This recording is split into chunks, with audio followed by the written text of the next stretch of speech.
True, nervous. Very, very dreadfully nervous I had been and am. But why will you say that I am mad? The disease had sharpened my senses, not destroyed, not dulled them. Above all was the sense of hearing acute. I heard all things in the heaven and in the earth. I heard many things in hell. How then am I mad? Hearken and observe how healthily, how calmly I can tell you the whole story. It is impossible to say how first the idea entered my brain, but once conceived, it haunted me day and night. Object there was none, passion there was none. I loved the old man. He had never wronged me, and he had never given me insult. For his gold I had no desire. I think it was his eye. Yes, it was this. He had the eye of a vulture, a pale blue eye with a film over it. Whenever it fell upon me, my blood ran cold. And so, by degrees, very gradually, I made up my mind to take the life of the old man and thus rid myself of the eye forever. Now, this is the point. You fancy me mad. Madmen know nothing, but you should have seen me. You should have seen how wisely I proceeded, with what caution, with what foresight, with what dissimulation I went to work. I was never kinder to the old man than during the whole week before I killed him. And every night, about midnight, I turned the latch of his door and opened it, oh so gently. And then, when I had made an opening sufficient for my head, I put in a dark lantern, all closed that no light shone out, and then I thrust in my head. Oh, you would have laughed to see how cunningly I thrust it in. I moved it slowly, very, very slowly, so that I might not disturb the old man's sleep. It took me an hour to place my whole head within the opening so far that I could see him as he lay upon his bed. Would a madman have been so wise as this? And then, when my head was well in the room, I undid the lantern cautiously, oh so cautiously. Cautiously I undid it, just so much that a single thin ray fell upon the vulture eye. And this I did for 7 long nights, every night just at midnight. But I found the eye was always closed, and so it was impossible to do the work. For it was not the old man who vexed me, but his evil eye. And every morning, when the day broke, I went boldly into the chamber and spoke courageously to him, calling him by name in a hearty tone, and inquiring how he passed the night. So you see, he would have been a very profound old man indeed, to suspect that every night, just at 12, I looked in upon him while he slept. Upon the 8th night, I was more than usually cautious in opening the door. A watch's minute hand moves more quickly than did mine. Never before that night had I felt the extent of my own powers, of my sagacity. I could scarcely contain my feelings of triumph. To think that there I was, opening the door, little by little, and he not even to dream of my secret deeds or thoughts. I fairly chuckled at the idea, and perhaps he heard me, for he moved in the bed suddenly, as if startled.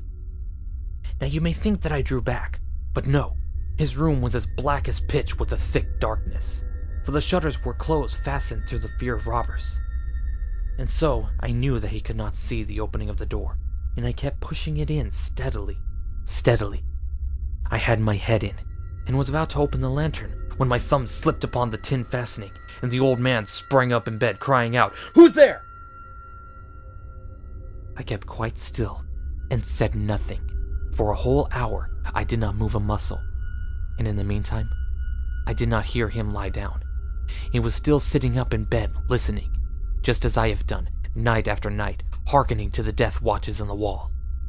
Presently, I heard a slight groan, and I knew it was the groan of mortal terror. It was not a groan of pain or of grief, oh no! It was the low, stifled sound that arises from the bottom of the soul when overcharged with awe. I knew that sound well.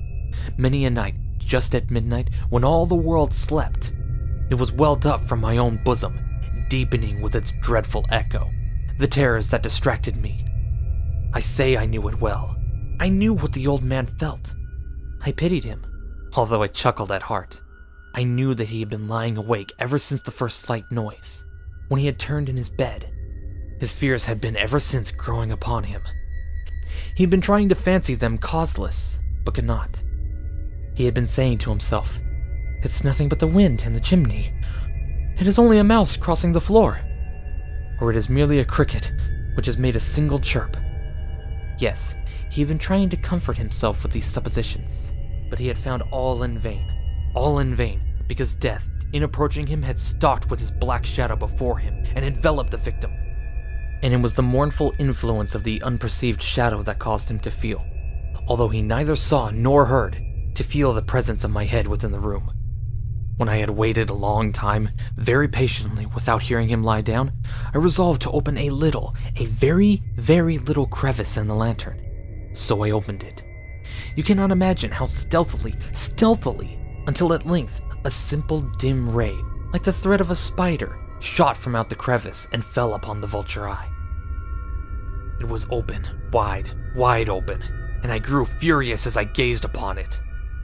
I saw it with perfect distinction, all a dull blue, with a hideous veil over it that chilled the very marrow in my bones. But I could see nothing else of the old man's face or person, for I had directed the ray as if by instinct precisely upon the damned spot. And have I told you that what you mistake for madness is but over-acuteness of the sense? Now I say, there come to my ears a low, dull, quick sound, such as a watch makes when enveloped in cotton. I knew that sound well too. It was the beating of the old man's heart. It increased my fury, as the beating of drums stimulate the soldier into courage. But even yet, I refrained and kept still. I scarcely breathed. I held the lantern motionless. I tried how steadily I could maintain the ray upon the eye. Meantime, the hellish tattoo of the heart increased. It grew quicker and quicker, and louder every instant. The old man's terror must have been extreme. It grew louder, I say, louder every moment. Do you mark me well? I have told you that I am nervous. So I am, and now at the dead hour of the night, amid the dreadful silence of that old house, so strange a noise as this excited me to uncontrollable terror. Yet for some minutes longer, I refrained and stood still. But the beating grew louder. I thought the heart must burst, and now a new anxiety seized me. And the sound would be heard by a neighbor. The old man's hour had come. With a loud yell, I threw open the lantern and leaped into the room. He shrieked once only. In an instant, I dragged him to the floor and pulled the heavy bed over him.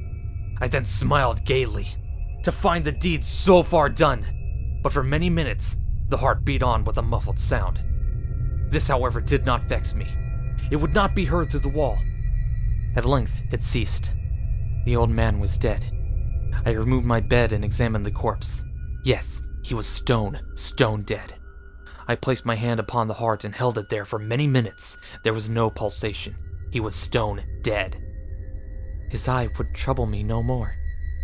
If you still think me mad, you will think so no longer when I describe the wise precautions I took for the concealment of the body. The night waned and I worked hastily, but in silence. First of all, I dismembered the corpse. I cut off the head and arms and legs. And then, I took up 3 planks from the flooring of the chamber and deposited all between the scantlings. I then replaced the boards so cleverly, so cunningly that no human eye, not even his, could have detected anything wrong. There was nothing to wash out, no stain of any kind, no blood spot whatever. I had been too wary of that. A tub had caught all.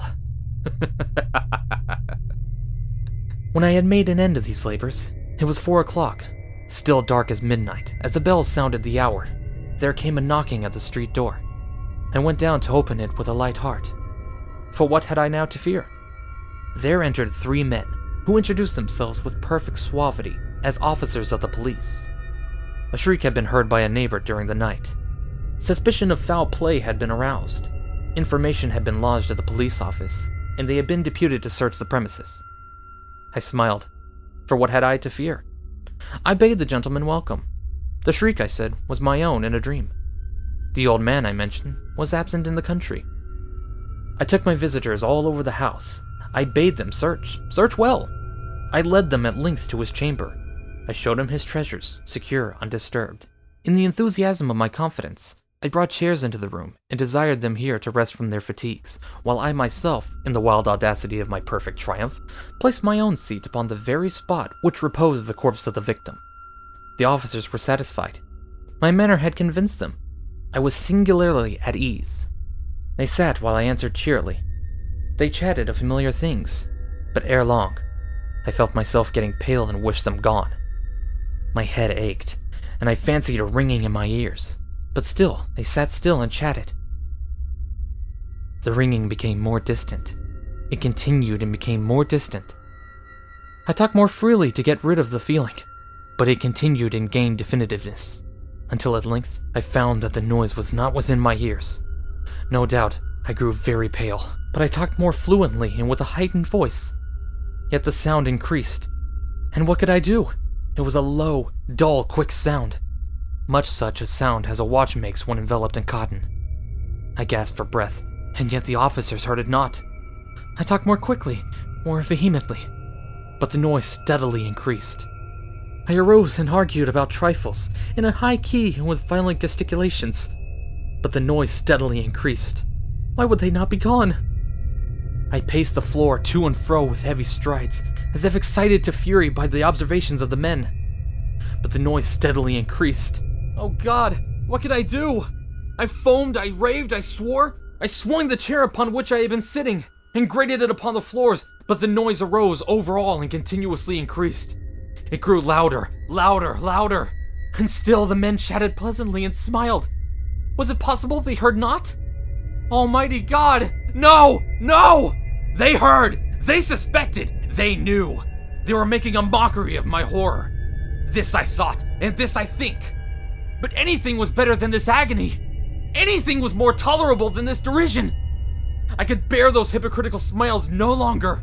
I felt that I must scream or die. And now again, hark! Louder! Louder! Louder! Louder! Villains! I shrieked! Dissemble no more! I admit the deed! Tear up the planks! Here! Here! It is the beating of his hideous heart!